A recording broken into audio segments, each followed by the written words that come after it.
Hindi inakala ng babae na kahit nakapikit, kaya niyang ihagis ang bulok na itlog sa ulo ng lalaki. Dati silang isang magkasintahan na kinaiinggitan ng lahat, ngunit 4 na taon na ang nakalipas, napilitan silang maghiwalay dahil sa isang hindi pagkakaunawaan. Dahil dito, iniwasan ng babae ang lalaki sa loob ng 4 na taon nang mabalitaan niyang darating ang babae sa class reunion. Sinadya ng lalaki na ipakalat ang balitang hindi siya dadalo sa reunion. Sa katunayan, kinansela niya ang lahat ng kanyang trabaho para lang makapunta rito at mahuli siya. 4 na taon. Tingnan natin kung saan ka makakatakbo ngayon at gaya ng inaasahan, nang malaman ng babae na hindi siya darating sa class reunion. Saka lang siya pumunta sa venue. Hindi niya inasahan na bago pa man siya makarating, narinig na niya ang mga kaklaseng lalaki na sinasabing pangit siya. Ngunit hindi nila inasahan ang laki ng kanyang ipinagbago sa loob ng ilang taon, tuluyan nang nagiba ang itsura ng babae. Nang bigla siyang lumitaw na may marangal na tindig, napukaw niya ang atensyon ng lahat. Agad siyang nilapitan ng isang lalaki na nagtatanong kung sino siya. Sumagot ang babae. "Ko yung mahirap at pangit mong katabi, si Xu Nanyin. Hindi mo na ba ako nakikilala?" Nang makita ng mga babae kung gaano siya kaganda, agad silang nakaramdam ng inggit. Iniisip nilang ang ganda niya ngayon ay dahil sa plastic surgery, kaya lumapit ang isa sa kanila sa babae.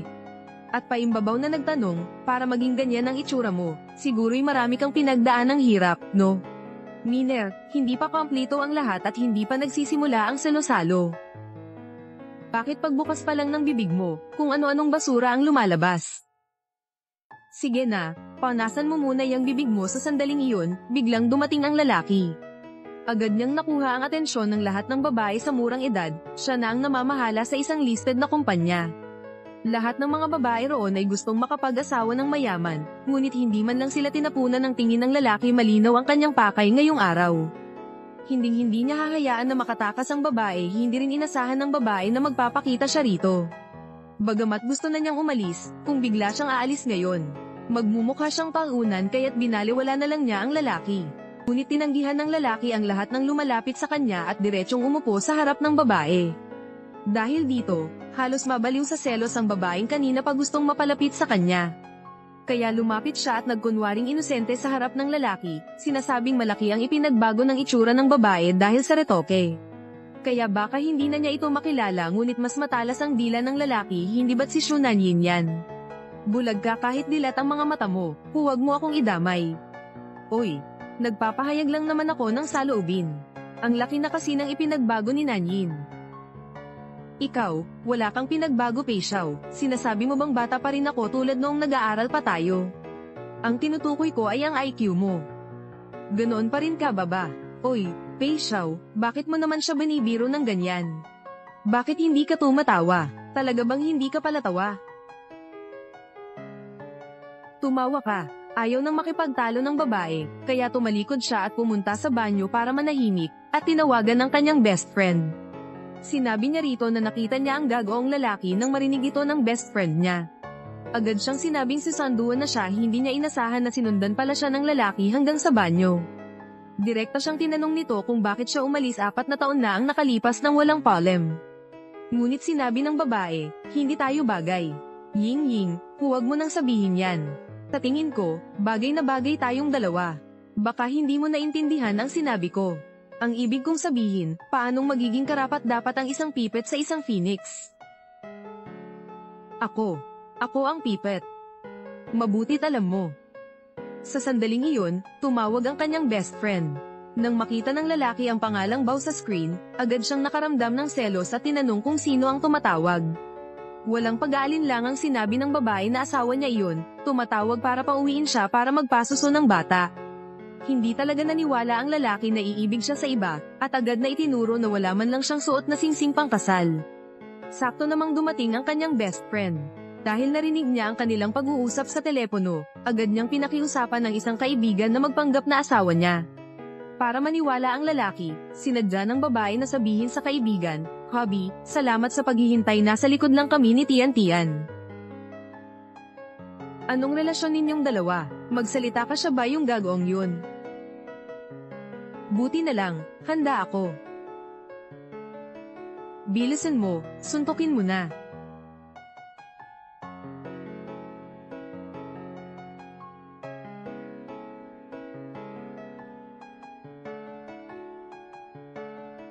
Yin. Kapag sinuntok mo siya, hindi siya umiwas. Halos nasasaktan na ako sa inyo dalawa. Mahal, umalis na tayo. Opo. Boss. Paano mo siya pinagbato ng itlog, boss? Pakitingnan mo kung kanino ang sasakyang ito. Oo. Guro. Salamat sa iyo kanina. Bibigyan kita ng dagdag na bayad mamaya. Yin. May nararamdaman ka pa ba para sa asong ligaw na iyon? Hindi naman siguro, di ba? Paano mangyayari iyon? Bakit nga ba ako nananatiling iniisip ang isang lalaking salbaha? Bakit parang hindi pa rin siya makalimot sa'yo? Mas imposible pa ngayon. Naka-engage na siya. Ayos lang. Bukas, dadalhin kita mamasyal para mawala ang malas. Vivi, narinig ko, si Ginoong Pay mismo ang nagsuot ng disenyo ng iyong damit pangkasal. Nasa tabi lang ba ang tindahan ng damit pangkasal? Sa tingin ko, huwag ka nang maglibot pa. Subukan mo na ito agad. Si Tian, nandito na ako sa mall. Nasaan ka? Shu Nanyin. Nanyin, ikaw nga. Kamusta ka na sa mga nakaraang taon? Kung sasabihin kong okay ako, malamang hindi ka magiging masaya, di ba? Bakit naman, Nanyin? Syempre, umaasa akong gumaling ka. Noong mga panahong iyon, inayos ng pamilya namin ang kasal namin ni Jingmo. Palagi akong nakakaramdam ng pagkasala sa iyo. Huwag lang puro magandang salita. Talagang nakakaramdam ako ng pagkasala. Kailangan mong kumilos. Syempre, basta makabawi ako sa iyo, kahit anong gawin. 10 milyon, ilagay mo sa card ko. Sa ganitong paraan, mahihirapan akong patawarin ka. Talaga namang setim ka. Tunay na galing ka sa mahirap na pamilya. Ayaw. May isa pang paraan. Bumalik ako ngayon. Saktong nagkasundo kami ni Paging mo. Ganito ang kapalit na paghihiganti. Dapat mawala ang iyong pagkakasala. Diba, Nanyin? Ikaw, huwag kang masyadong mayabang. Ikaw. Sino ka ba? Ang lakas mo naman na ibuhos sa akin ang milk tea. Ako ang tiyahin mo. Pangit ka. Ano ba ang lakas mo para makipag-away sa akin? Tian, tigil. Huwag na kayong mag-away. Huwag na, sweetie. Huwag mo nang saktan si Tian. Anong ginagawa mo? Huwag mo nang saktan. Nagmamalnoise kayo sa harap ng tindahan namin. Ginang, Pay. Nandito po kayo para subukan yung wedding dress na in-order ni Ginang. Pay para sa inyo, di ba? Oo. Tian, umalis na tayo muna. Tara, Nanyin, ang wedding dress na ito, AC, ay espesyal na dinisenyo ni Jingmo para sa akin. Tingnan mo na lang, natatakot ako sa'yo. Ginoong Pay, dito po kayo. Ikaw. Ginoong Pay, sandali lang po, pupunta ako para kunin ang wedding dress ninyo. Sinabi ko kay Jingmo, walang dahilan para mag-aksaya ng oras sa pagdidisenyo ng wedding dress para sa akin. Pero ayaw niyang makinig. Anong pinapakita mo? Hindi ba't isang wedding dress lang yan? Wala kang pakialam. Ginoong Pay, ito ang inyong wedding dress. Ang ganda ng balikat. Balang araw, gagawan kita ng wedding dress mula sa aking kamay. Ito ang wedding dress na dinisenyo ni Ginoong Pay para sa inyo. Ang ganda talaga. Kailangan mo bang subukan ngayon? Sandali lang, hindi pwede. Pasensya na, hindi ka pwedeng subukan ng walang pahintulot ni Ginoong Pay. Ito ay espesyal na ginawa ni Ginoong Pay para kay Vivi na disenyo ng kasal. Bakit hindi na pwede subukan? Sandali lang, maaari ko bang kumonsulta kay Ginoong Pay? Hello, Ginoong Pay. Gusto kong subukan ng set ng wedding dress na in-order mo 1,331,323. Sige. Jingmo, lumabas ako ngayon kasama si Shinyu para mamasyal. Nais ko sanang subukan ang wedding dress na dinisenyo mo. Iyo ba yan? Huwag galawin. Shenwei, binabalaan kita. Huwag lamabis. Hindi pa nga makasuot ng wedding dress. Hindi ko pa alam kung legit ba ang misis ni Mr. Pay. Tama ba siya? Nanyin, bakit ka nakikipagkaibigan sa ganitong bastos? Hindi rin ako natatakot na ibaba ang antas mo. Kung sasabihin mong walang disiplina, sa tingin ko, mas higit pa ang mga kaibigan mo. Pero sa palagay ko, hindi nyo naman ito pinapansin. Sapat na naman ang baba ng antas nyo. Siten, tara na tayo. Ikaw. Maligayang pagdating, ingat ka. Sobrang inis. Kung alam ko lang na makikita ko ang dalawang ito, hindi na sana ako lumabas para mamasyal. Nalungkot ka. Oo, nalungkot ako. Isang magandang tasa ng milk tea, nasayang lang sa kanya. Sige na, alis na tayo. Bibili pa ako ng isa para sa'yo. Sige.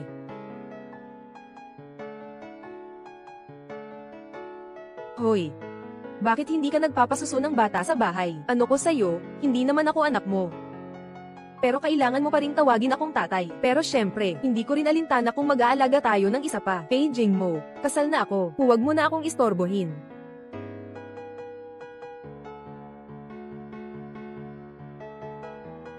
kasama ang tsuper ng ride-hailing. Tanga. Sa Jing City, madali lang maghanap ng tao, talagang simple lang. Miss, hindi mo pa nababayaran ang milk tea mo. Matagal na akong hindi nakakita ng tumatakas sa bayad, pasensya na.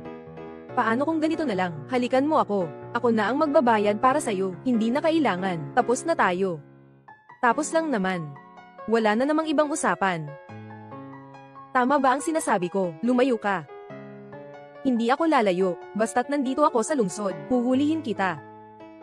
Bukas, uuwi na ako sa Yuncheng. Bakit ikaw na naman, asong ligaw? Tiyan, patayin kita, ikaw na asong ligaw, Yuncheng. Boss, ito ang lokasyon ng ating resort. Tingnan mo, kaya't piliin natin ang Yuncheng. Yuncheng, ito ay proyekto na may 50 bilyong pondo. Masyado bang maliit ang Yuncheng? Tungkol sa Yuncheng, bukas na ang alis, naiintindihan. Bumalik na si Jiayin. Mula sa lungsod ng Jing, nagdala ako ng kaunting date flower cake para sa inyo. Tikman nyo. Salamat, Ate Yin. Pumunta lang sa lungsod ng Jing, ito lang ang nadala ko para sa inyo. Tingnan mo, wala akong gana. Kung wala kang gana, huwag mo nang tingnan. Walang bahagi para sa'yo kahit papaano. Ate Yin, sa panahon na wala ka, nakasakit siya ng damdamin ng ilang VIP na customer. Yung nanay niya, palaging nangungutang sa tindahan natin, Jinjin Fashion House. Kahit na siya ay isa sa mga may-ari ng tindahan, hindi naman dapat ganun, di ba? Walang anuman, ako na ang bahala.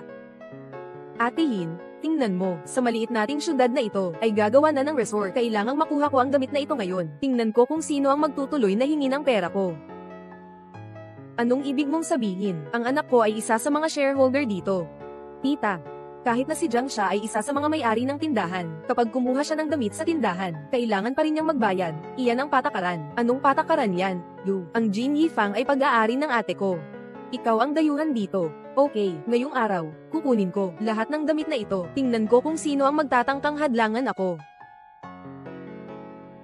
Ganoon mo ba tratuhin ang mga nakakatanda? May ganitong klaseng nakakatanda ba? Kung talagang gusto mong magpa-custom ng kipaw ng libre sa tindahan, dala mo ang mangkok at lumuhad sa pintuan. Kapag nanghihingi, dapat ay mukhang nanghihingi. Akala mo ba ay pulubi ako? Ang pulubi ay tumatanggap ng biyaya. Alam mo pang magpasalamat sa pamamagitan ng pagyuko. Nakautang ka ng 10,000 sa tindahan. Pero hindi kita nakita na yumuko kahit minsan. Kung hindi mo niloko ang ate ko, hindi sana iniwan ng ate ko ang tindahan para sa isang alagad mo.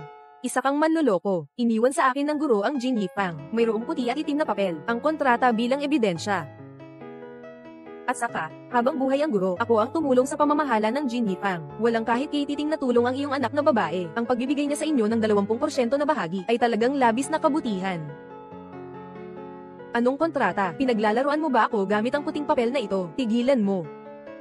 Kailangan mo ba ng paalala? Ayon sa Artikulo 275 ng Batas Penal, ang sinasadyang pagsira ng kontrata at ilegal na pag-aangkin ng ari-arian ng iba ay maaaring parusahan ng hanggang 3 taong pagkakakulong. Shu Nanyin, anong ginagawa mo?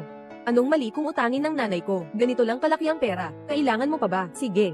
Kung sa tingin mo maliit lang yan, kaltasin mo na lahat sa sahod mo. Hindi pwede kulang kahit 1 sentimo. Ikaw, abogado Gu, tama ba ang ginagawa ko? Syempre. Makatwiran at makatwiran, legal at sumusunod sa batas. Sige, mag-issue na tayo ng resibo. Shu Nanyin, huwag kang magmayabang. Nanay, huwag kang makipagtalo sa kanya.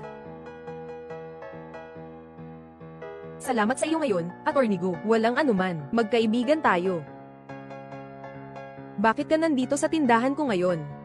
Sabi mo dati may migraine ka. Naghanap ako ng Chinese medicine. Binigyan kita ng ilang gamot na herbal. Subukan mo itong inumin.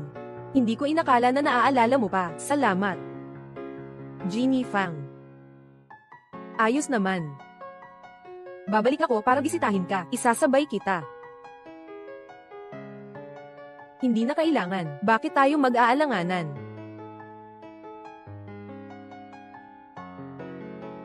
Tara na.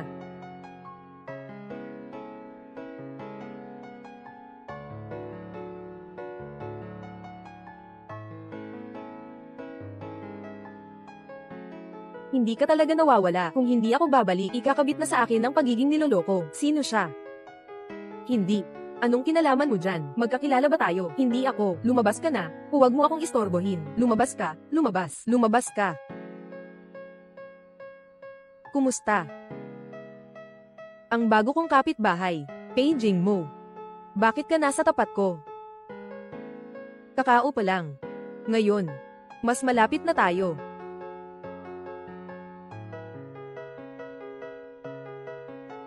Gusto mo bang pumunta sa bahay ko, makipag-ayos sa kapitbahay? Umalis ka. Umalis ka na. Saka na, hindi ka naman makakatakas.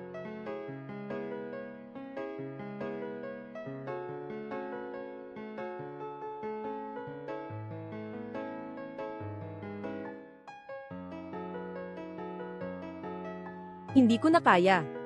Anong nangyari? Hindi ko na kaya. Hindi ko na kaya ito.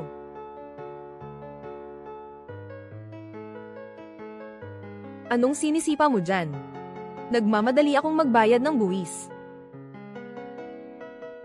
Magandang araw, kapitbahay, sa gitna ng gabi na.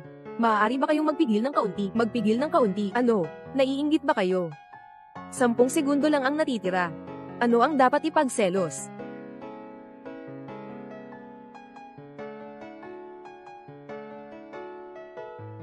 Sobrang madilim yung dalawa. Pareho kayong nakakainis.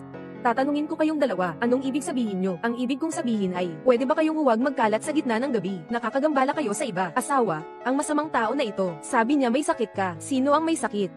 Baka kasama ka sa sinasabi ko. Anong sinasabi ng masamang tao? Kayong dalawa, hindi ko kayo papatawarin ngayon. Asawa, ang hina naman. Huwag kang mahiya. Kung hindi, susugurin ko ang pulso mo sa susunod. Hintayin mo lang. Hintayin mo na makabawi ako.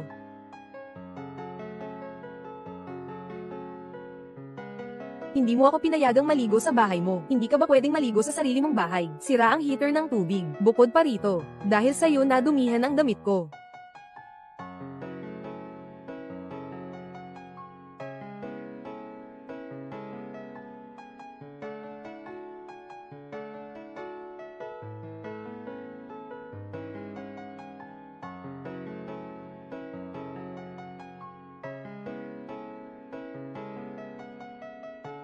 Hindi naman masama. Walang bakas ng ibang lalaki sa bahay. Tapos ka na ba maghugas? Pagkatapos, umuwi ka na sa sarili mong bahay. Pwede ba akong makahiram ng damit? Kaklipat ko lang dito. Walang dinala.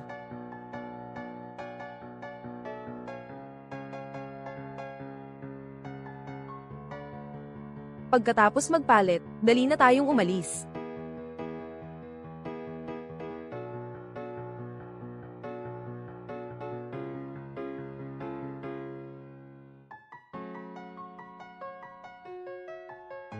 Tara na. Panglalaking kamiseta. Kanino itong damit? Ayaw mo ba nito? Walang problema, may iba pa akong damit. Palitan kita ng isa pa.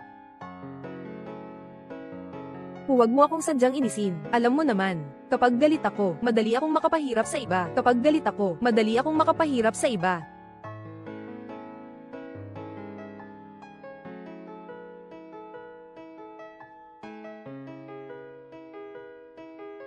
Hoy, Ginoong Pay, pakiabot mo nga ng damit sa Jinma Complex. Pangulong Pay, anong tunog yan? Tama nga, kailangan pa bang mag-invest sa proyekto ni Kay? Hindi lang dapat mag-invest, kailangan pang palakasin ng pondo. Ang mga bagay na gusto ko, dapat makuha ko.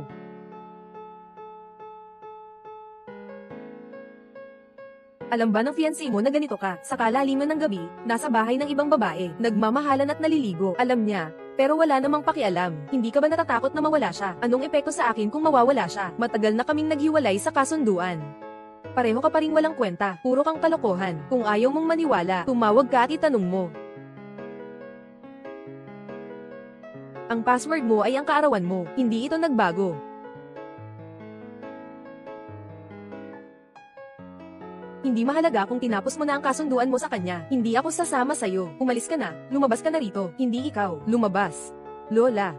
Matagal na kitang hindi nakita. Lola, nasa bahay ba siya? Lola. Lola. Umalis na siya. Kailan nangyari iyon? Akin yan na bagay. Walang kinalaman sa'yo. Ibalik mo sa akin ang litrato.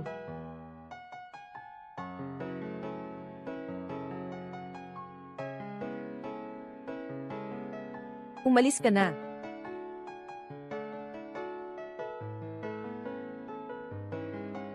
Sinanyin na batang yan. Sobrang dami ng pinagdaanan niya. Tumatanda na ako.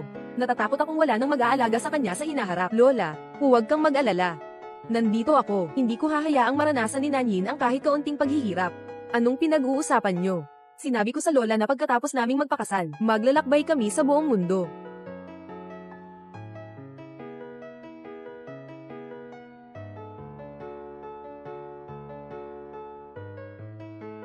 Ate, talaga bang pakakasalan mo yang may apelyidong HSU? Hindi naman pwedeng ganun. Ang kasal dapat pantay ang estado ng pamilya. Naglalaro lang kami niya.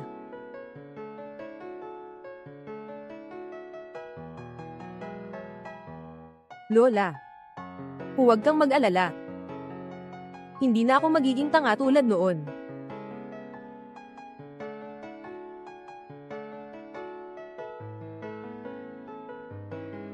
Lola, dito ka na lumipat. Sakop ko na ang mga bundok na ito lahat. Ngayong taon ay itatanim na lahat ng puno ng walnut.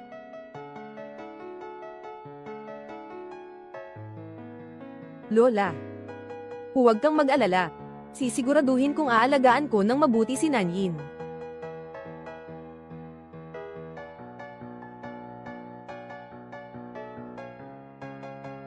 Paano ito posible? Mas malinis ang kanyang personal na buhay kaysa sa wallet ko. Paano siya magkakaroon ng ganitong bagay? Sa mga nakaraang taon, may boyfriend ba siya? Kung may boyfriend siya, hindi sana ako masyadong nag-aalala para sa kanya. Sandali.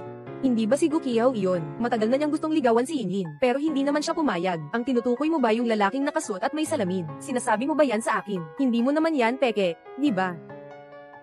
Sa susunod, matuto ka na sa pagkakamali mo. Tanga ka talaga. Sobrang bastos ng asong iyan. Ginamit pa niya ang peking ulat para hulihin ako. Ganoon talaga siya. Kung makita ko siya ulit, sisiraan ko siya.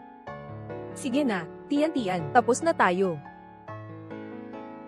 Tia Liu, Kuya Shu, matagal na kitang hindi nakita. Sandali lang, si Tia Liu ngayon. Pinagprito ka ng marami. Salamat, Tia Liu. Dumating na ang mga taga-ayos ng lungsod. Mang Liu, bilisin mo.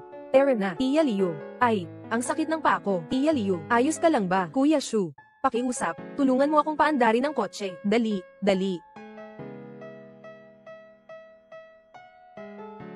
Shu Nanyin. Mahirap ang daan ng mga kaaway. Nagbebenta ka ba dito ng ginisang bihon? Hinahabol ng mga city patrol sa kalsada. Talagang masaya ang iyong pribadong buhay. Walang kailangan sa'yo bilang tagapanood. Huminto, huminto, huminto ang aking midnight snap. Guwapo. Gusto ko ng isang order ng stir-fried rice noodles. Ang stir-fried rice noodles na ginawa ko, hindi mo kayang kainin.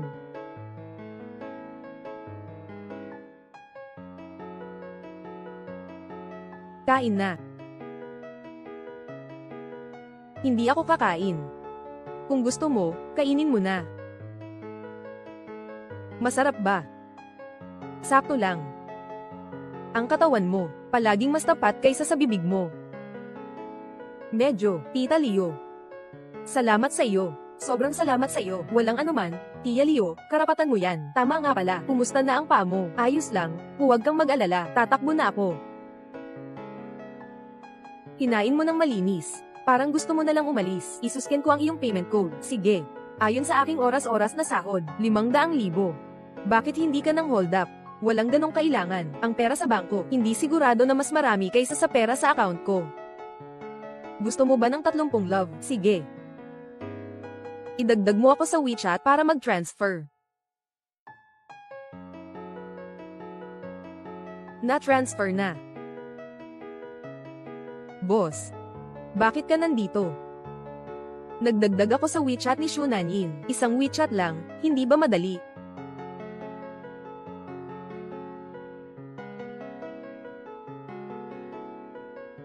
Natuto na rin kumagit ang maliit na kuneho. Ito ang sweldo mo ngayong buwan. Salamat, Ate Yin. Para sa iyo, salamat, Ate Yin. Salamat, Ate Yin. At para sa iyo rin. Hawakan mo na. Paano naman ang akin? Nakalimutan kong sabihin sa'yo, yung maliit na perang ginamit ng nanay mo, kinaltas na sa sweldo mo. Anong sabi mo? Hindi sapat ang 1 buwan lang. Sa susunod na 3 buwan, hindi ka na kailangang kunin pa ang payslip mo. Ang babaeng ito ay talagang seryoso. Hindi. Pupuntahan ko siya. Ay naku. Huwag magmadali. Malapit na ang Kipaw show. Mag-relax ka lang. Tiyak na magiging maganda siya. Ngayon ay lumalabas ang modelo ng Huaying. Nakahanda na ba ang lahat? Ay, huwag kang mag-alala, Ate Yin. Siguradong makakakuha tayo ng isa sa top 3. Hello, kayo ba ang Jin Yifang? Oo.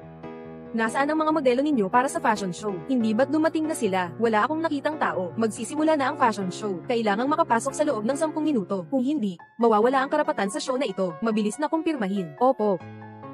Paumanhin, ang tawag na ito ay naka-off ang telepono.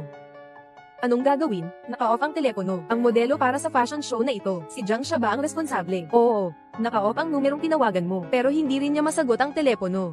Mayroon pa bang ibang modelo na pwedeng gamitin? Wala na. Ate Yin, ang mga damit natin ay ginawa base sa sukat ng modelo. Paano naman ang ibang tao? Makakasuot ba sila? Ano ang gagawin natin? Ate Yin, hindi naman tayo talagang matatanggol sa kwalifikasyon, di ba? Huwag mag-alala, may paraan ako. Pahiram lang. Ate Yin, saan ka pupunta? Ate Yin, ngayon ay lalabas na ang Yun Cheng Jin Yifang. Hindi pa ba dumadating ang inyong mga modelo? Pasensya na, pakihintay na lang ng kaunti. Oo nga, pasensya na talaga. Oo nga, profesional pa rin ito. Kasi, anong nangyayari sa Jin Yifang? Bakit hindi pa dumarating? Gaano nakatagal ito? Yun Cheng Jin Yifang. Umalis. Dumating na ang Jin Yifang.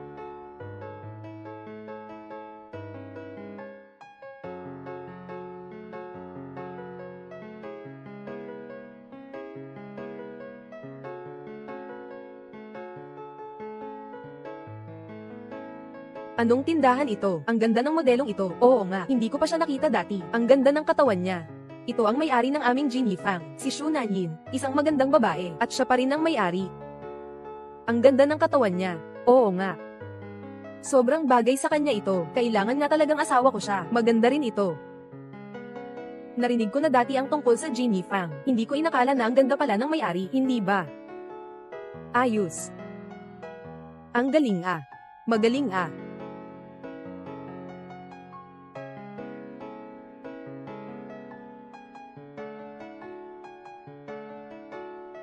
Bakit ka nandito? Hulaan mo. Lalabas ako para magpalit ng damit. Ikaw, magpalit ka rin. Hindi ako titingin. Okay. Sige, magpalit ako ng fitting room. Nakuha mo na ang aking kaluluwa. Paano ko pa maipapahayag ang proyekto mamaya? Itong pagkawala. Kailangan mong bayaran ako. Gaano kalaki ang pagkawala? Babayaran kita ng doble. Ang galing naman nito. Pera ng langit at lupa bang? Kahit gaano karami, meron. Ayos lang. Sige, magluto ka ng marami para sa akin. Kailangan malaman ng aking nanay na may ganito akong kagandang asawa. Siguradong matutuwa siya. Ate Yinyin, nandyan ka ba? Ate Yinyin.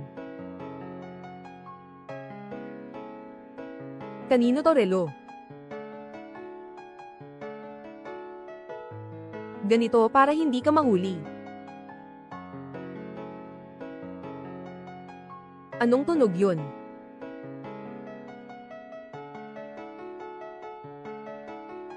Natatakot ka bang mahuli? Pero hindi ako natatakot. Paging mo. Ano ba talaga ang gusto mong gawin? Halik ako. Samantalahin ang pagkakataon. 3. 2.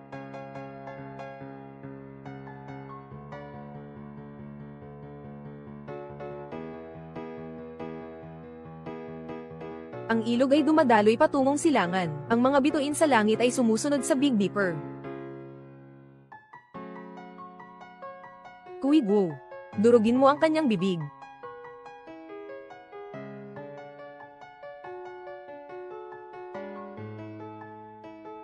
Gusto kong i-report si Consort Shi ng pakikipagsabuatan. Ang kasalanan ng pagkasira ng harem ay hindi mapapatawad. Xiao Yu. Nasaan ka, Xiao Yu? Narito na ako.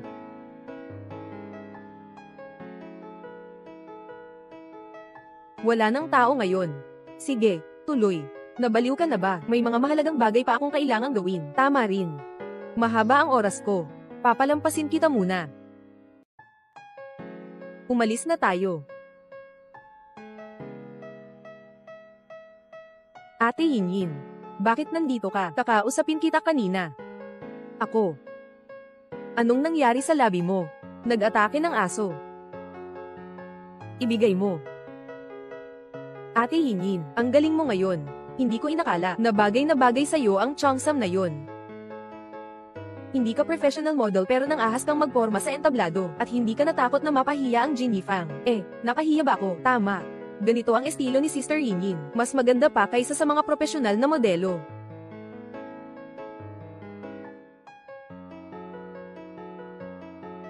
Kumusta na? Napalampas mo ang masamang tao. Huwag kang mag-alala, mayroon pa akong ibang plano. Susunod ay ang pagpapakita ng mga kipaw. Pakiusap sa lahat ng mga tagapangasiwa, maghanda na sa pagpapakita ng mga damit.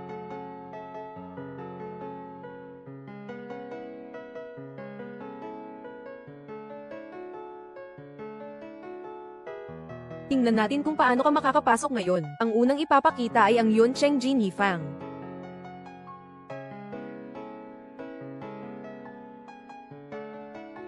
Hindi ko pa ito nakita. Ang galing ng pagkakagawa nito. Tingnan mo itong pagdiday. Paano nangyari ito? Ang galing talaga nito. Napakabago nito. Nagulat ka ba? Huwag kalimutan, palagi akong may plan B. Manager Jiang, bakit ang ganda ng epekto ng exhibit sa Jin Yifang? Parang hindi ka masaya. Kundi parang nadismaya ka. Paano naman? Sobrang saya ko. Ayos lang yan. Kung masaya ka, mas masaya ako.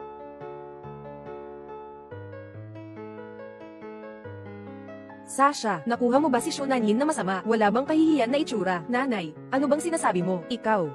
Oy, tiya, baka mabaigo ka. Hindi ako ang napahiya. Yumaon na ang nanay mo. Yumaon nga ang nanay mo. Ate Yinyin, ang galing ng iyong fashion show kanina. Marami na ang nandito ngayon. Lahat sila ay pumapalibot sa ating Jin Yifang. Nakaayos sila ng pila, naghihintay na makipag-picture sa'yo. Bakit ka nakatayo rito? Nagtatanghal ng unggoy ba? Walang unggoy dito. Anong tinitingnan mo? Huwag kang masyadong maaga magalak. Sasabihin ko sa'yo, huwag mong hintayin ang botohan para pahiyain ang Jin Yifang. Tingnan natin kung ano ang mangyayari.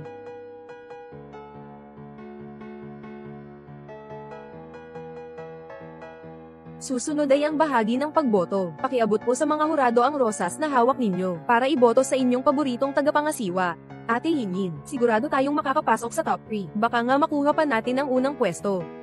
Sa ngayon, ang Jin Yifang at Huaying ay nakatali sa unang pwesto. Ngayon, pakiusap ang dalawang tagapangasiwa na umakyat sa entablado. Shunanin, talagang masikip ang daan ng mga kaaway. Hindi ko rin inasahan na ganito kamalas. Sa tingin mo lang, kaya mo akong talunin. Sasabihin ko sa'yo, panalo ako, talo ka na. Sige, hintayin natin. Ngayon, inaanyayahan namin ang espesyal na panauhin ngayong gabi para ibigay ang mahalagang boto niya. Sino ito? Hindi ba si Pei Xiao ito? Siya nga si Pei Xiao.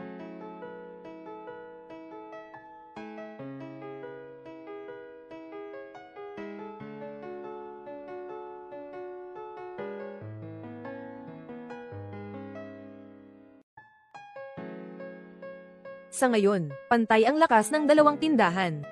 Bakit hindi magkampanya ang dalawang may-ari ng tindahan? Pei Xiao, si Vivi ang pinakamatalik kong kaibigan. Sa isang pangungusap lang, sapat na yun, di ba? Sino si Vivi? Hindi ko siya kilala. Alam ng lahat. Ang rosas sa kamay ng lalaki ay para lang sa kanyang asawa. Ngunit pwede tayong gumawa ng eksepsyon ngayon. Ang Jin Yifang ay hindi lamang mahusay sa paggawa ng mga damit. Ginoong Shu, kamukha pa ng asawa kong nasa panaginip na kasing anyo niya.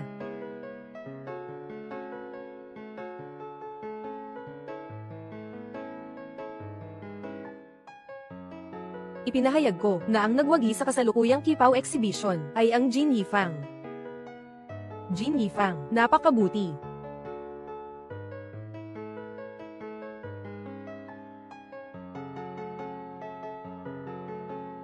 Masamang tao, ikaw ang nagudyo kay Pei Xiao, kaya siya bumoto para sa'yo. Oo nga.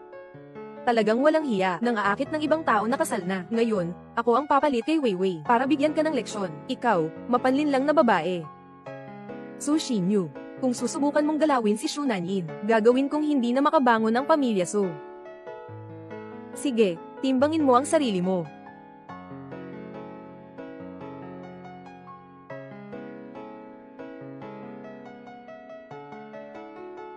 Isasama kitang pauwi. Hindi na kailangan.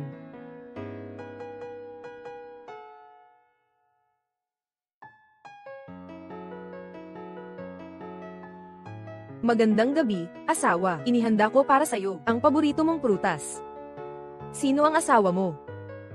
Hindi ko ba sinabi ang rosas sa kamay ng lalaki para lang maibigay sa sariling asawa? Kung ayaw mong aminin, bakit hindi mo tinanggihan? Ngayon ko lang tinatanggihan. Saan ka pupunta? Kakain lang. Sasama rin ako. Mukha ba itong ikaw? Hindi naman. Sariwa at makatas.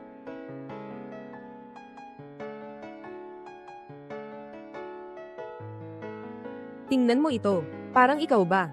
Matamis kapag kinakain, pero pag ngumunguya, puro balat lang. Ako siguro ito. Boss, 2 mangkok ng beef noodles, please. 1 mangkok na walang sibuyas. Sige. Ikaw. Naalala mo na hindi ako kumakain ng sibuyas, di ba? Naalala ko na dati. Ay, nag-iisip ka ng labis. Yung mangkok na walang sibuyas ay para sa sarili ko. Aaminin mo na mamamatay ka talaga, boss. Opo, walang sibuyas sa 2 mangkok. Sige. Dumating na ang pansit, Gaojing. Ayos ka lang ba? Mag-ingat ka. Anong ginagawa mo? Pasensya na, pasensya na. Walang kaso, hindi naman niya sinasadya. Halika, dadalhin kita sa ospital. Hindi na kailangan, maliit lang ang paso. Pumunta ka na lang sa ospital kasama ko ngayon. O kaya, binuksan ko ang tindahan ng noodles na ito. Tara na.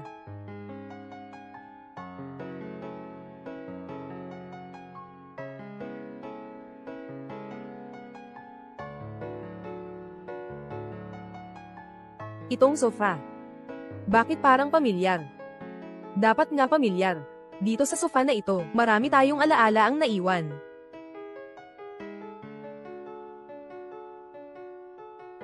Huwag ka nang magulo, lasing ka na.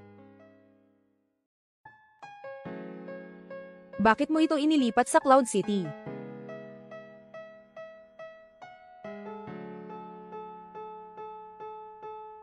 Ayoko. Alam mong gusto mo ako. Bakit ayaw mong aminin? Ako. Wala akong ganon, huwag kang magpaloko. Bakit mo nga pala pinrotektahan ang aking sopas kanina? Hindi nagsisinungaling ang mga reaksyon kapag nasa ilalim ng matinding emosyon. Ako, tingnan mo. Para iligtas mo ako. Nadorunch mo pa ang bag. Pekeng bag. Walang halaga. Sige, aalis na muna ako.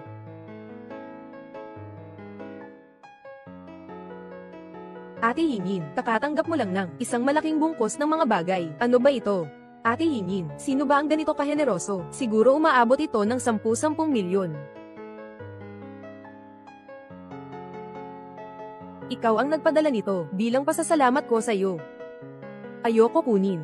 Walang halaga, tanggapin mo na lang ng maayos. Palagi kong iniisip na yung mga babaeng bumibili ng peking bag ay sobrang mapagkunwari. Ano ba talaga ang iniisip nila? Sige, sabihin mo nga sa akin. Hindi ako bumili, kaya hindi ko alam. Nagsisinungaling ka lang ng walang hiya. Hindi ba peke lahat ng mga bag na ito? Saan ka naman kukuha ng pera para bumili ng mga totoong bag na ito? Aalagaan mo ba na lahat ng mga bag na ito ay tunay? Bakit hindi naman?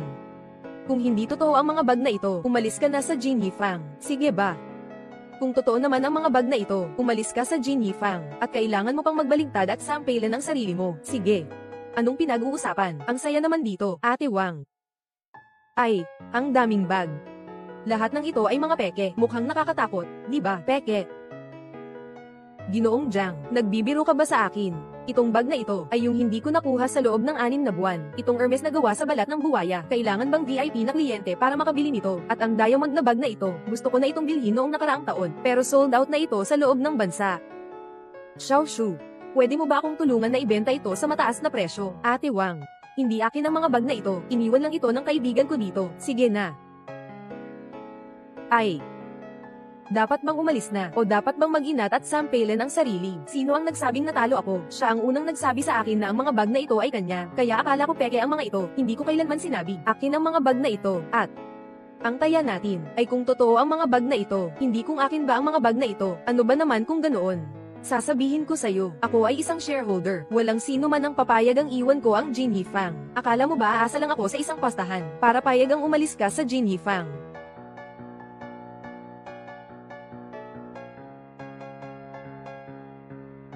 Paano mo nakuha ang video? Simula nang sadyang pinahintulutan mong hindi dumalo ang modelo, nagsimulang magduda ako sa'yo, kaya naglagay ako ng surveillance sa dressing room. Diyan siya. Hindi mo makukuha ang Jin Yifang, kaya ginamit mo ang ganitong mababang paraan para sirain ang Jin Yifang, tapos magbukas ka pa ng sarili mong tindahan ng kipaw. Hindi ba tama ang sinabi ko? Akala mo ba dahil sa isang video lang, maa-threaten mo ako? Abogado Go, nandito ka na. Pakiusap, ipaalam kay Manager Jiang ang sitwasyong kanyang haharapin. Ginang, Jiang, ikaw ay inakusahan ng sinadyang pagdudulot ng pinsala sa interes ng kumpanya at nahaharap sa panganib ng parusang legal na hindi maliit.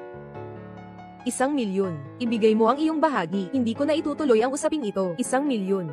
Ang bahagi ko ay 3,000,000, kaya maghintay ka na lang ng 3 araw para matanggap ang sepina mula sa korte. Gagawin ko ang lahat ng makakaya ko para mapabayad ka ng pinakamalupit na kaparusahan. Kumusta? Naisip mo na ba ng mabuti?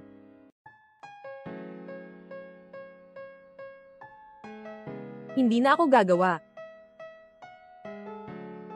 Yeah.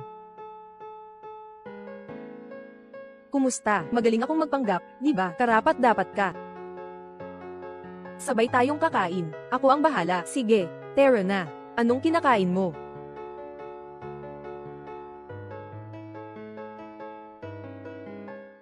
Pasensya na. Kailangan ko siyang dalhin para palitan ang benda. Nasaktan ka ba? Walang anuman. Maliit lang na paso. Paano kaya kung ihahatid na lang kita sa ospital? Hindi pwedeng pabayaan ang ganitong bagay. Profesional na trabaho ito, hindi kailangan.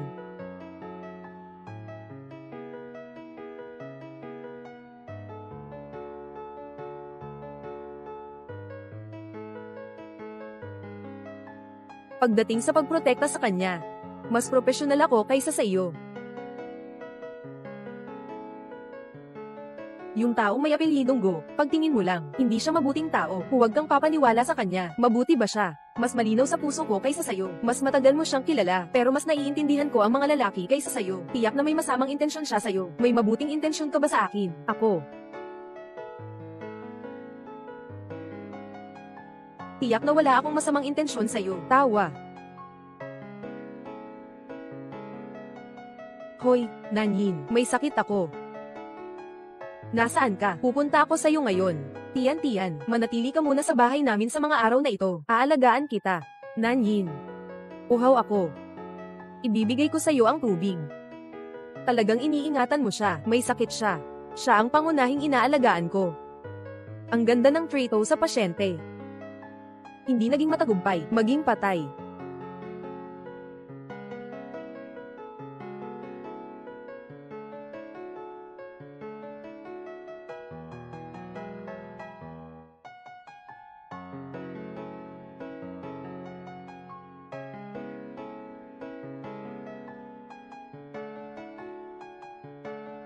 Anong ginagawa mo?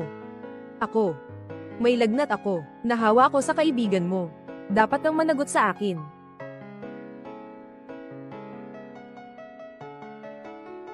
May thermometer ba kayo sa bahay?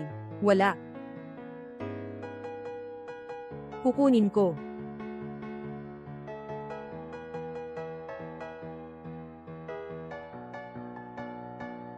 Boss, bakit hindi nakasara ang pinto? Nandito na ang pagkain mo. Sino? Sino ang nagpasok sa'yo? Bilisan mo, lumabas ka na.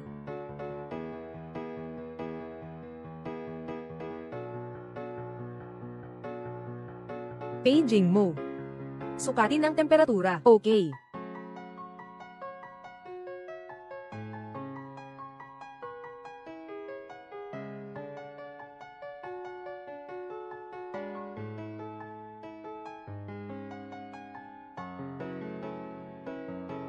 Bumangon.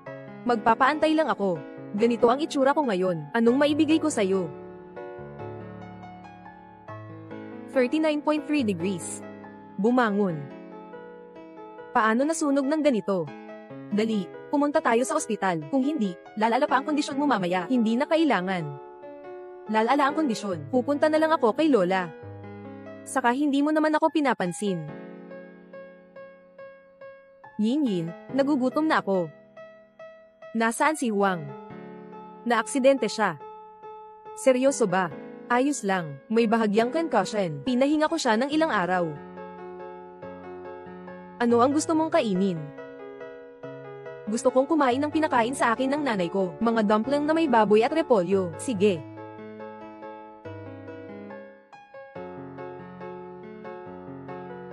Ang init. Epektibo.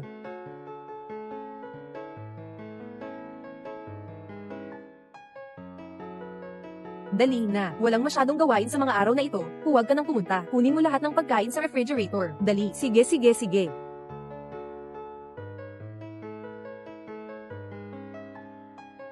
May iba pa bang bagay? Nakuha mo na ba ang mga gamit? Tara na. Dali. O sige. Bakit ang bilis? Itago mo.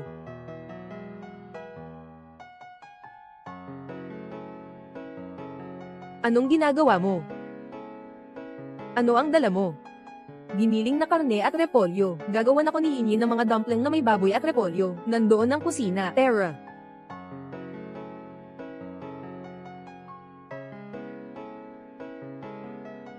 Anong tunog iyon? Pumasok. Aso. Aso. Walang nag-aalaga ng aso dito sa aming palapag. Sino nagsabi niyan? Ako ang aso mo. Aso. Mas gusto mo ba ang maliit na tuta o ang maliit na lobo? Lumayo ka. Ako ang gagawa ng dumplings. Ikaw ang gumawa ng sarili mong dumplings. Yakapin ko ang babae ko. Paging mo, ganito. Kapag niyayakap kita, hindi na sumasakit ang ulo ko. Shu Nanyin. Mas epektibo ka pa kaysa sa ibuprofen.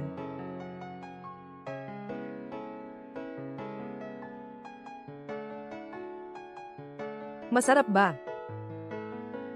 Masarap. Sobrang maalat ito. Itatapon ko na. Huwag itapon. Iyan ang asin na nilagay mo. Kailangan lang ng kaunting pampalasa para sa dumpling. Masarap. Gusto kong kumain. Lalong lumalala habang kumakain. Kumain ka na ng gamot agad. Matapos kong kumain, babalik na ako sa tindahan. Babalik ako mamaya para tingnan ka. Sige, pwede bang hintayin mo akong makatulog bago ka umalis? Sige, kumain ka muna ng gamot mo.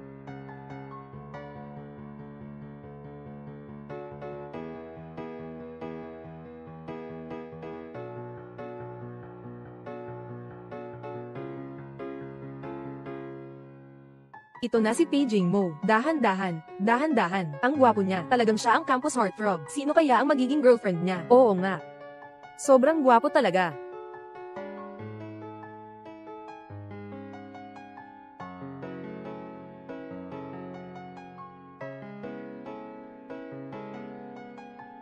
Nakita mo akong nakatingin. Wala ako. Sabi ng guro na kunin ko ang mga takdang aralin.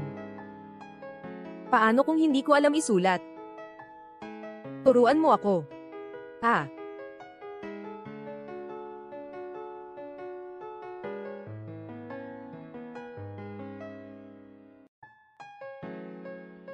Jing Mo, alin sa mga ito ang sa tingin mo ay maganda?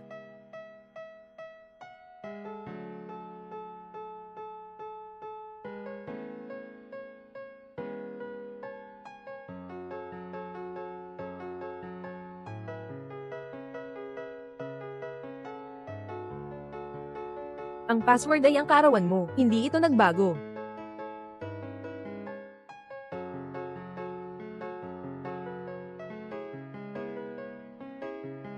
Bakit ka nagising? Ang lakas ng tunog nung pagsara mo ng pinto. Paano hindi ako madyay gising?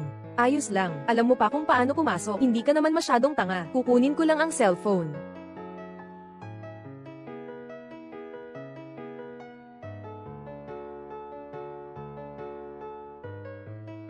Bitawan mo. Ang selos mo ay sobrang laki ah. Walang magawa. Pasensya na, Jing Mo. Gusto ko sanang magtanong sa iba. Nabigay ko sa'yo ng mali. Sinabi ko na. Ang peking kasunduan namin ni Shen Wei ay natapos na 2 taon na ang nakalipas. Nasabi ko na rin na kahit anong mangyari, hindi mahalaga kung natanggal ang kasunduan. Wala tayong posibilidad. Kuya. 2 taon na tayong hindi nagkikita, hindi mo ba ako na-miss? Sino itong magandang babae? Siyang kasama ko. Nag-enjoy lang kami sa kanyang katayuan. Talagang hindi siya bagay sa'yo. Wala tayong kailangang makilala. Saan ka pupunta? Huwag mo akong hawakan. Sino siya? Kuya, bakit siya naglakas ng loob na magalit sa'yo? Tumahimik ka. Gusto mo bang mag-slide ang kabaong mo? O gusto mo ng flip top? Bakit ka nagagalit ng ganun? Kuya, ikukwento ko sa'yo ang tungkol sa abroad. Wala akong interes. Ano ba ang interesado ka? Ang asawa mo. Asawa ko.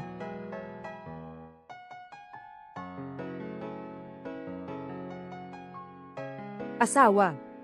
Nakauwi na ako sa bansa. Nasa Yuncheng ako. Malapit na ang kaarawan ng kuya ko. Kailan ka darating sa Yuncheng? Xiaoye. 2 taon na tayong hindi nagkikita. Miss na rin kita.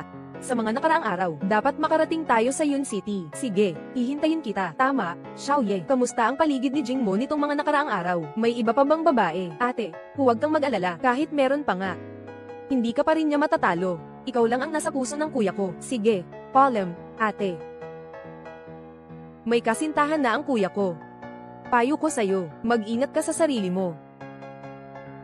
Maaga kang gumising, kuya. Katatapos ko lang gumawa ng malaking bagay. Katatapos ko lang sabihan ng masama, yung babaeng palaging nakatitig sa'yo kahapon. Siguro, hindi na siya magtatapang na hanapin ka ulit. Masaya siguro ang hipag kung malalaman niya. Ano, tanga ka naman. Siya ang iyong hipag. Sa gitna ng kulay ng buhok, ngunit bumalik sa kabilang panig i-aparato. Taba sa gitna ng bibig, 3 bumalik na 2 aparato. Bibigyan kita ng pagkakataong magbago. Kailangan mo siyang dalhin sa aking kaarawan. Kahit pa lumuhod, bumalik ka ng lumuhod.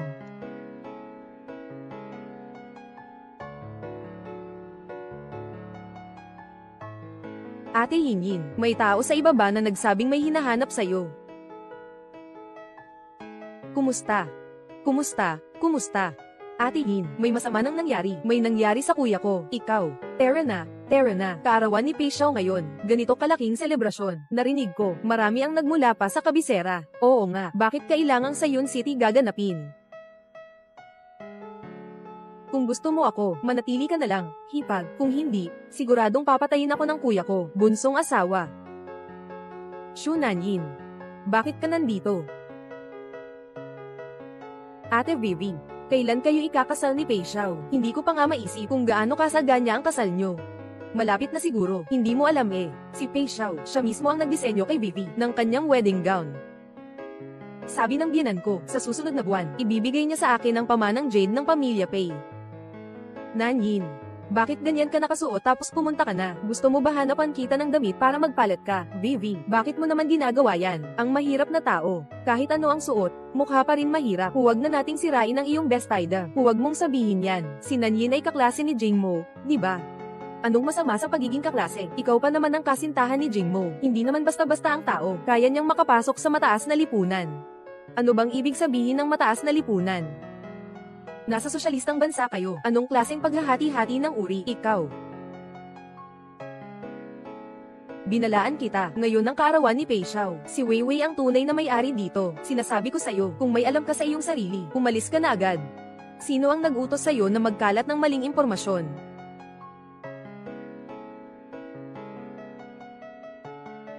Jingmo.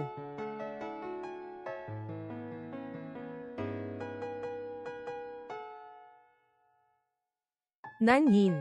Ito ang teritoryo ko, kaya't para rin ito sa'yo. Pei Xiao, huwag mong hayaang linlangin ka niya. Isa lang siyang babaeng naghahanap ng kapalaran. Dati pa niyang gustong lokohin si Vivi. 10 milyon pa nga. Sige, bibigyan kita ng 20 milyon. Pabayaan mo rin siyang mangikil sa akin. Bakit palaging pumapabor ka sa isang dayuhan? Si Vivi ang iyong magiging misis. Ang kasunduan namin ni Shen Wei. Kinansela na 2 taon na ang nakalipas. 2 taon na ang nakalipas ng kanselahin iyon. Hindi ko talaga narinig yun noon. Bakit niya pa rin ipinagmamalaki ang pagiging kasintahan mo? Hindi pwede iyon. Kung kanselado na ang kasal ninyo, bakit mo pa din idinisenyo ang wedding dress ni Vivi? Ang wedding dress na iyon. Mula simula hanggang dulo, ito ay disenyo para kay Shu Nanyin lamang. Walang kinalaman kay Shen Wei.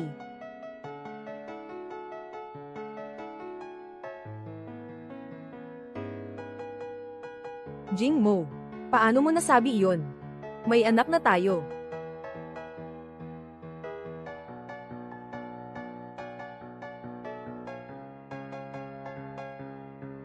Sigurado ka bang anak mo ito at akin? Syempre, nandito ang mga resulta ng pregnancy test. Paano ko naman kayang lokohin ka?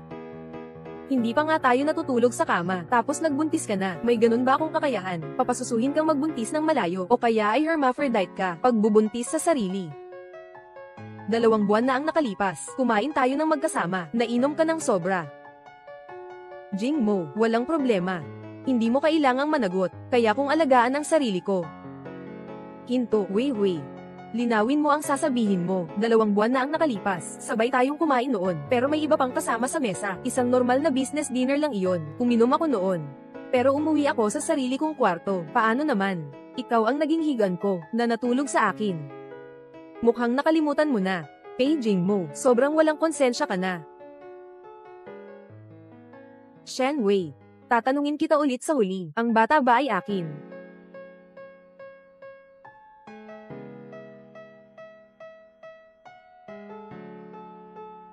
Oo.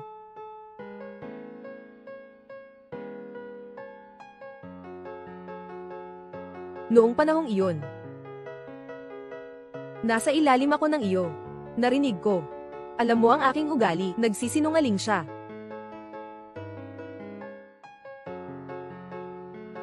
Paging mo, nandito lahat ang mga resulta ng pagsusuri sa pagbubuntis. Gusto mo pa bang umiwas sa responsibilidad? Isa ka pa bang tunay na lalaki? Assistant Huang, pumunta ka sa Peking Ospital na ito. At agad na maglaho. Opo, boss.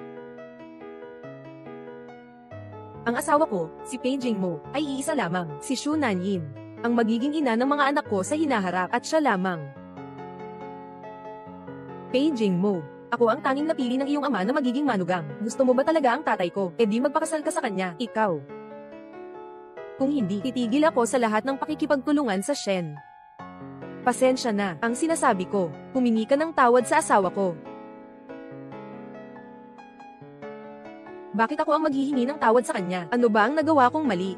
Ginawa ko lahat para sa'yo, Assistant Huang. Ipag-utos mo, simula ngayon, itigil ang lahat ng pakikipagtulungan sa Shen. Kung may sino man namang gahas makipagtulungan sa Shen, isama sila sa blacklist ng pay. Opo, boss, sandali. Nanyin. Pasensya na, nagkamali ako, patawarin mo ako, pasensya na. Hindi kita mapapatawad. Hindi ako ganoon kamaawin. Ayusin na gaya ng dati. Opo, boss. Kumusta? Naniniwala ka na ba sa sinabi ko? Ngunit talagang niloko mo ako noon, hindi ba? Noong mga panahong iyon, nagkaproblema ang pondo ng pamilya ko. Nagkaroon ng kaunting issue. Pinilit ako ng tatay ko na makipag-ugnayan sa pamilya Shen. Wala akong magawa, kaya't nakipagkasundo ako kay Shen Wei na magpanggap na engaged sa loob ng 2 taon. Pagkatapos ay nalampasan ang krisis, bibigyan ko siya ng 5% na kita. Balak ko sanang sabihin sa iyo ito, pero hindi ko inasahan na bigla kang mawawala. Hindi mo kailangang magpaliwanag ng sobra sa akin. Yin. Alam ko na maraming pagkakamali ang nagawa ko nitong mga taon.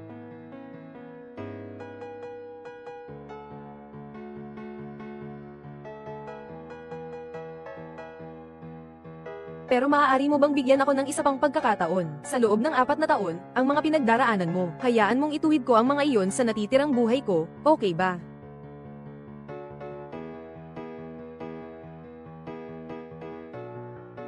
Xu Nanyin.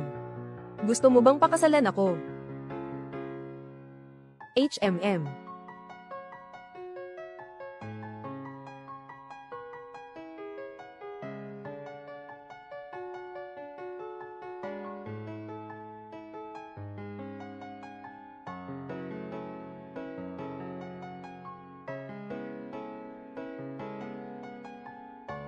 Tungkol sa kanya, nag-enjoy lang kami.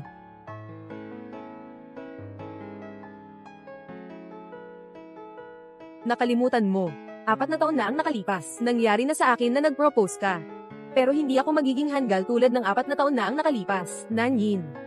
Hindi ko alintana kung paano mo ako sasaktan o sasabihan ng masama. Ang gusto ko lang ay manatili ka sa aking tabi. Kahit ngayon o 4 na taon na ang nakalipas. Ayaw kitang paalisin.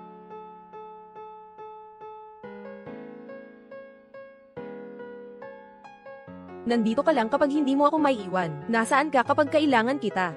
Bakit hindi mo sinasagot ang tawag ko? Anong tawag? 4 na taon na ang nakalipas. Noong pumanaw ang lola ko. Nasaan ka? Nawala ko ang lahat. Noong handa na akong tumalon mula sa bubong. Ano ang ginagawa mo? Kaya mong burahin ang isang Shen sa loob ng ilang segundo. Bakit hindi mo ako natagpuan sa loob ng 4 na taon? Ako ay... Tama ka. Talaga namang hindi tayo magkapareho ng mundo. Bakit ka pa magpanggap na malalim ang damdamin? Kahit paano, naglalaro lang naman tayo pareho. Naglalaro lang. Naglalaro lang. Naglalaro lang. Shu Nanyin. Tinawagan kita ng napakaraming beses, nagpadala ng napakaraming mensahe, hinanap kita ng buong 4 na taon, ngayon ay sinasabi mong naglalaro ka lang. Oo. Kaya't pakiusap. Umalis ka sa mundo ko.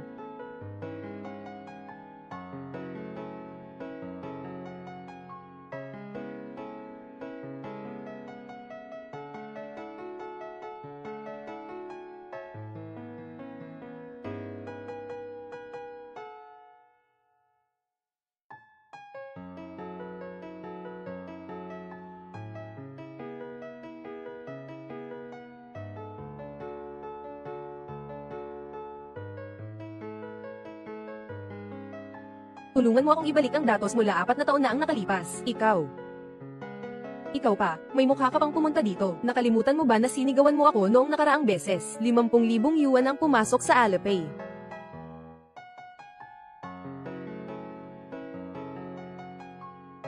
Apat na taon na ang nakalipas. Nang mamatay ang lola ko, nasaan ka noon? Nawalan ako ng lahat. Nakahanda na akong tumalon mula sa bubong. Anong ginagawa mo na naman? Bakit hindi mo ako makita sa loob ng 4 na taon? Ako lang naman. Bakit ka ganitong walang gana? Bakit palagi mo siyang pinapangarap? Ayaw ko na isipin, matulog na tayo.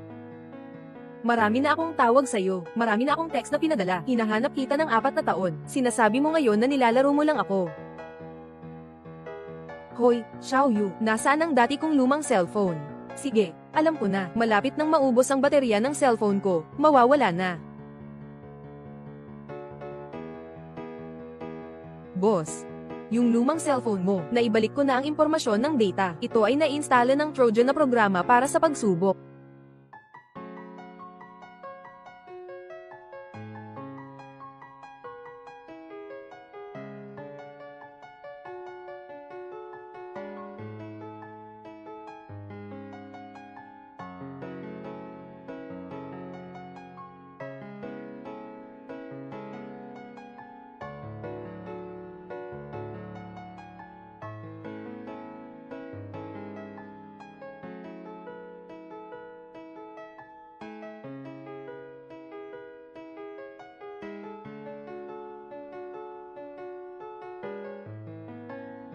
Paging mo.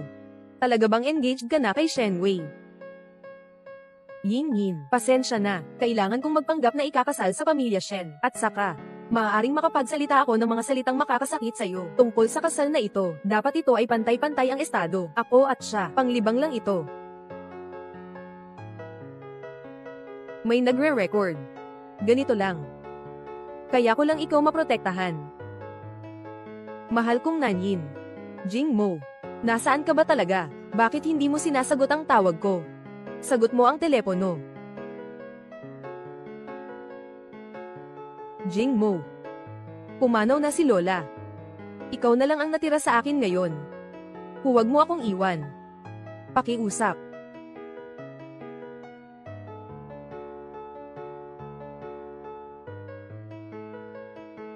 Yin. 6 na buwan na. Wala pa akong balita mula sa'yo. Nasaan ka ba? Parang mabaliw na ako. Yung paborito mong ginisang baboy, natuto na akong lutuin iyon. Gusto mo ng ginisang karne, natutunan ko na. Paano naman yung dumplings na gusto ko? Natutunan mo na ba? Yung asin na nilagay mo, kumusta ang lasa ng dumplings? Masarap, gusto ko ito. Laging gusto pa ng higit. Nagawa na ang disenyo ng iyong kasal na damit. Sana masuot mo na ito agad. Pakakasalan mo ba ako?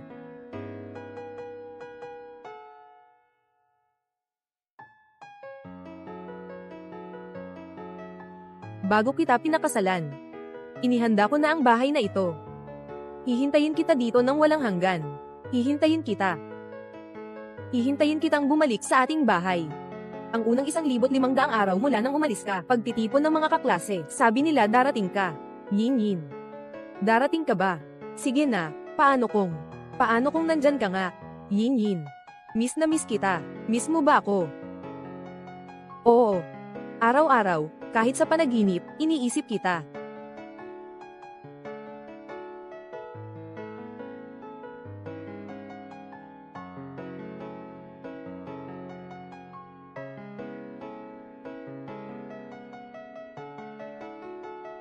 Hello po, patay ang teleponong tinawagan ninyo. Sagot ka naman.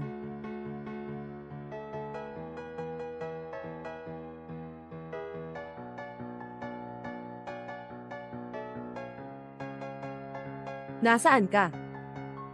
Pamilihan ng mga marangyang damit, hindi ka papayagang pumunta kahit saan, hintayin mo ako. Sige.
Pasensya na.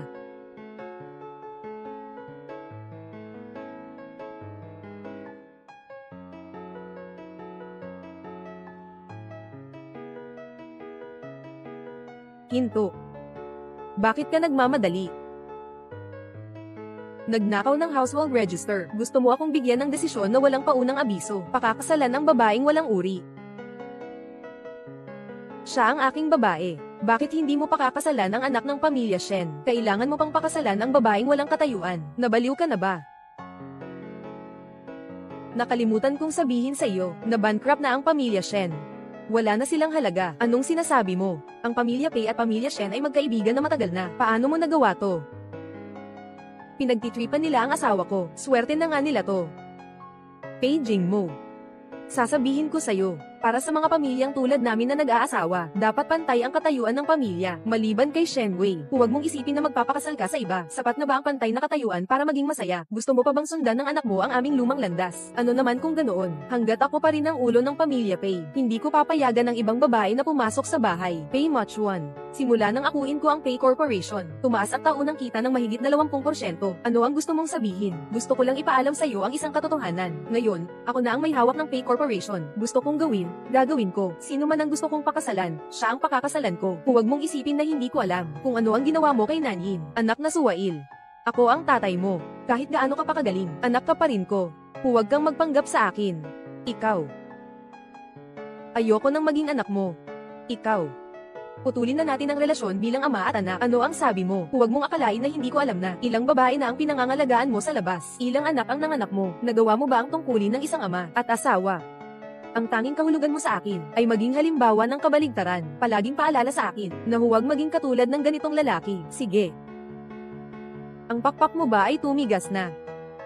Ngayon, may karapatan na ako, hindi na kailangan ng CEO mo. Huwag kalimutan na may-ari pa rin ako ng 40% ng shares ng Pei. Samantalang ikaw ay may 35% lamang. Ako naman ay may 10%. Ikaw, ibibigay ko ang lahat ng mga bahagi ko sa aking anak na lalaki. Hindi lamang siya ang makikipaghiwalay sa iyo, kailangan ko ring makipaghiwalay sa iyo. Ngayon, umalis ka sa bahay na ito, lumayas ka. Nagtaksil ka.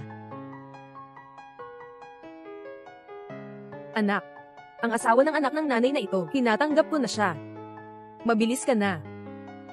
Salamat, inay.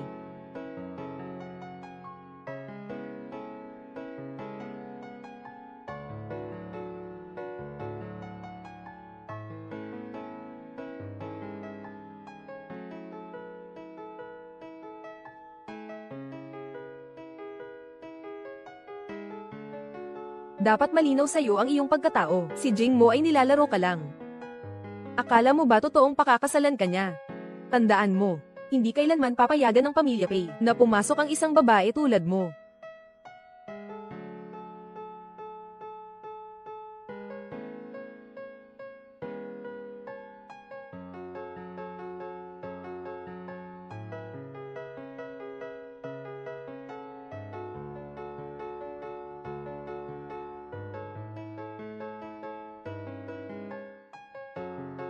Nanyin, anong ginagawa mo rito? Dumaan lang, nagtatago sa ulan. Isasama kita.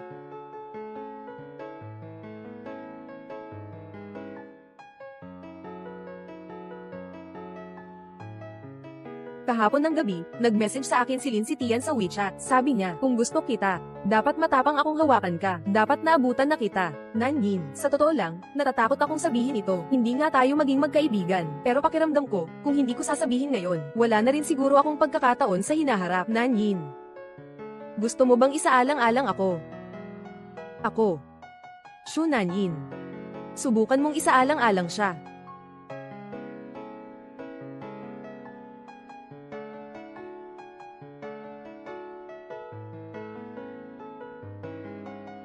Shu Nanyin, talagang malikhain ka.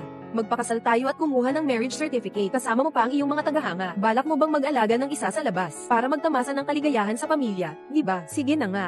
Pagkatapos natin kumuha ng certificate, aayusin kita.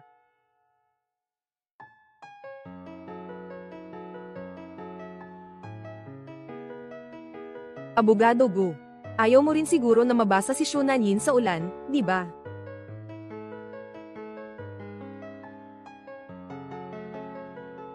Salamat, Abogado Go.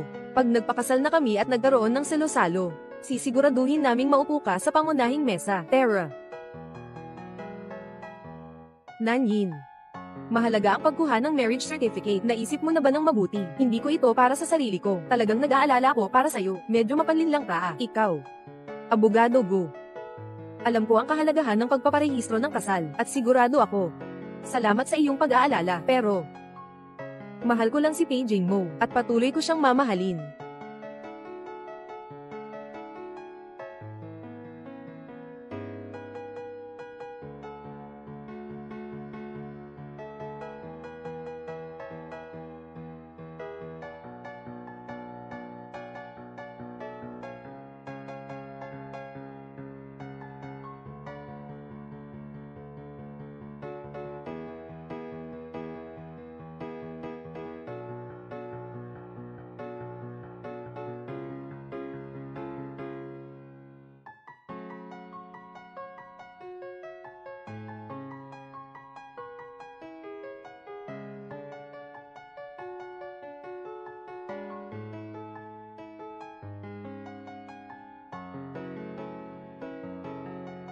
Bakit ganito ang itsura mo ngayon? Mula sa Jing City ako nagmaneho papunta rito. Hindi ko inaasahan na may malakas na ulan sa daan. May landslide, kaya sumakay ako sa isang malaking truck pagkatapos. Nang makarating sa lungsod, naabutan kami ng traffic. Sa wakas, nakabili ako ng maliit na electric scooter. Sa buong biyahe, iniisip ko, huwag nang pag-usapan ng opisina ng mga usaping panlipunan. Kahit na makarating sa United Nations, gagawin ko. Ayos na. Naiintindihan ko na. Wala nang oras. Tara. Tumingin ka sa camera. Halika, groom. Ngumiti ka. Anong nangyari sa'yo? Nagtagumpay ako. Huwag kang umiyak. Naiinis ka ba? Halika, tumingin kayo sa camera, kayong dalawa. Shu Nanyin, alam mo ba kung ano ito? Ang pangit naman ito. Ito ang imahe mo sa puso ko. Permanenteng permit sa paninirahan. Ang pangit naman, mahal. Sa wakas, tayo na ngayon, ang pinakamalapit na pamilya sa isa't isa. Yin Yin. Bakit mo ako nilihim? At kumuha ng marriage certificate kasama siya. Tian, pakinggan mo muna ang paliwanag ko. Kung naiinggit ka o nagseselos, pwede ka rin kumuha ng marriage certificate kay Nanyin. Nakalimutan ko. Parang hindi sinusuportahan ng bansa natin ang bigamy. Ikaw. Ay, tingnan mo. Ang marriage certificate na ginawa namin dalawa, tama ba o hindi? Ang pangit mo talaga. Yin. Ngayon, may 30 araw na palamigan bago magdiborsyo. Pagkatapos ng 30 araw, pwede ka nang magdiborsyo. Tara. Nilalaro lang kita.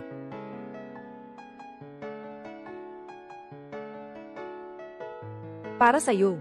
Limitadong edisyon na One Piece na figurine. Hindi mabibili ito kahit sa anong halaga. At ito pa. Ito ang 12 vilya sa tabi ng ilog. Nasa pangalan mo na ito. Ito ay sa amin, ang Pamilya Pay. 10% ng aming mga shares ay ililipat sa'yo. Nakapirma na ako. At ito pa. Kasunduan sa garantiya. Kung ako ay mayroong anumang pagkukulang kay Nanyin, lahat ng aking ari-arian ay mapupunta kay Nanyin. Ano sa tingin mo? Sapat na ang sinseridad, di ba? Sapat. Sobra pa nga. Yin, baka mas mabuti pang sumunod ka na. Sobrang dami talaga ng ibinigay niya. Tian. Nanyin. Hindi na ito yung panahon, 4 na taon na ang nakalipas. Walang sino man ang maaaring banta sa'yo. Hindi na kita papayag ang masaktan muli, Tara na. Huwag maging sabit lang.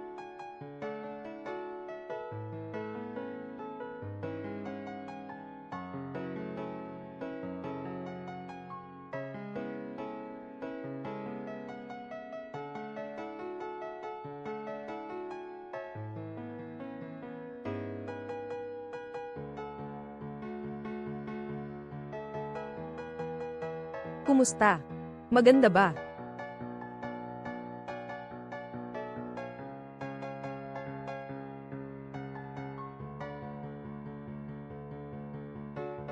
Maganda. Napakaganda. Alam mo ba na mula nang dinisenyo ko ang wedding dress, naisip ko na ang hitsura mo kapag suot mo ito. Hindi ko akalain na mas maganda ka pang tingnan kaysa sa naisip ko. Alam mo ba na matagal na akong may gusto sa iyo mula 10 taon na ang nakalipas. 10 taon na ang nakalipas. Bakit hindi mo kailanman sinabi sa akin? Ano sa tingin mo, yung pagkain sa bulsa mo, at yung payong sa araw ng ulan, sino ang nagbigay sa iyo? Ikaw nga.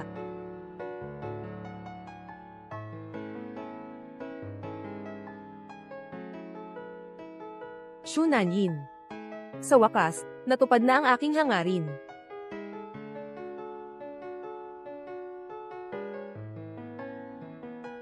Anong ginagawa mo?